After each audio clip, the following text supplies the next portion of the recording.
కాంగ్రెస్ ప్రభుత్వం వస్తే ప్రజలకు న్యాయం జరుగుతుంది, ఇండ్లు లేని వాళ్ళకు ఇండ్లు వస్తాయి, ఉన్న ఇండ్లకు కూడా న్యాయం జరుగుతుంది అని చెప్పేసి ఆయనను గెలిపించి తీసుకొని వస్తే ఈరోజు ఏం చేస్తున్నారంటే ప్రజలందరినీ కూడా టెన్షన్లో పెట్టేసిండు. ఎప్పుడు ఏమవుతుందో, ఏ టైంలో ఏమవుతుందో అని చెప్పేసి టెన్షన్లో పెట్టేసి ప్రజలకు ఎక్కడ అర్థం కాకుంటుంది. ఇప్పుడు ముందుకు పోతే బాయింది, వెనక పోతే చెరువు అయిపోయింది వాళ్ళకు. అసలు ఎవరికి ఏం చెప్పాలనో అక్కడ చూస్తే పోలీసు వాళ్ళు సతాయిస్తున్నారు. ఎవరు రావద్దు, ఇక్కడ ఎవరు ఏం ఇన్ఫర్మేషన్ ఇవ్వద్దు, ఏం చెప్పొద్దు అని వాళ్ళు అంటారు. లోకల్ లీడర్లు భయపెట్టిస్తున్నారు. మాకైతే నిన్న నుంచి అయితే ఒక టెన్షన్ అయిపోయింది. అసలు మీరు ఎందుకు వస్తారు, ఇక్కడ అవసరం లేదు, ఇట్లా మాట్లాడొద్దు, ఎవరు రావద్దు అంటే ఏంటి, మాట్లాడడానికి కూడా హక్కు లేదా మాకు? మా ఇళ్ళ కోసం మేము మాట్లాడుకోనికి హక్కు లేదా మాకు? ఇదే అసలు ఏంది, అసలు ప్రజాపాలన దొంగ పాలన. ఇది ప్రజల కోసం పాలన చేయనీకి వచ్చిర్రా, వాళ్ళ కోసం సంపాదించుకోవడానికి వచ్చిండ్రా? మేము అడిగేది ఒకటే, మూసీ ప్రాజెక్టు చేస్తామంటారు. మూసీ ప్రాజెక్టు చేస్తామంటే మూసీ పక్కన ఎన్ని ఇండ్లు ఉన్నాయి, ఆ ఇండ్లు ఎన్ని ఇండ్లు పోతున్నాయి, ఎన్ని ఉంటున్నాయి, కనీసం ప్రజలకు కూడా తెలియాలి కదా ముందు జాగ్రత్తకు. ఇప్పుడు తెలియకుండా ఎప్పుడు ఏ ఇండ్లు ఎప్పుడు మన ఖమ్మంలో తీసినట్టు తీసేస్తారేమో అని చెప్పేసి ప్రతి ఒక్కరు భయపడుతున్నారు.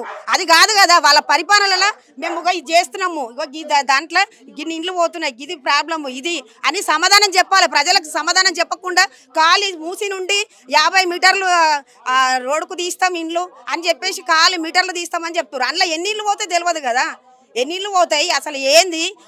కొంతమంది అయితే మొన్న కట్టుకున్నారు, అందరు 20 లక్షలు 30 లక్షలు లోన్లు పెట్టి ఈఎంఐలు తీసుకొని ఇండ్లు మళ్ళీ ఇండ్లు అమ్ముకొని కూడా మళ్ళీ వాళ్ళు అక్కడనే కట్టుకున్నారు. చిన్న ఇండ్లు ఉంది కదా, మళ్ళీ పెద్ద ఇల్లు తీసుకోవాలని చెప్పేసి ఆ చిన్న అప్పులు తెచ్చుకొని చిన్న ఇల్లు తీసి కొంచెం మళ్ళీ పైన కింద కట్టుకున్నారు. ఇప్పుడు అట్లాంటి వాళ్ళే తీసేసి ఒక్కొక్క ఫ్యామిలీలలో 50 గజాలు ఉన్న 4 ఫ్యామిలీలు ఉన్నాయి అందులో.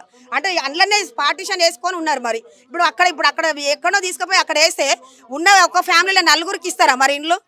అట్లా చెప్తున్నారా? ఏది లేదు, ఖాళీ తీసేస్తాం. అది కూడా ఇప్పుడు కొత్త సిస్టమ్ పెట్టిరు, ఫోన్ నెంబర్ ఉండాలంట. ఫోన్ నెంబర్తోని వీళ్ళకి ఇల్లు ఉందా, వీళ్ళకి రేషన్ కార్డు ఉందా, వీళ్ళకి లోన్ వచ్చిందా, వీళ్ళకు ఓటర్ లిస్ట్ ఉందా, వీళ్ళు ఎన్ని సంవత్సరాల నుంచి ఉంటున్నారు, ఫోన్ నెంబర్తో అన్ని తెలుసుకుంటారంట. మరి ఫోన్ నెంబర్తో తెలుసుకోవాలి, లింక్ ఉందా లేదా తెలియాలి కదా ప్రజలకు.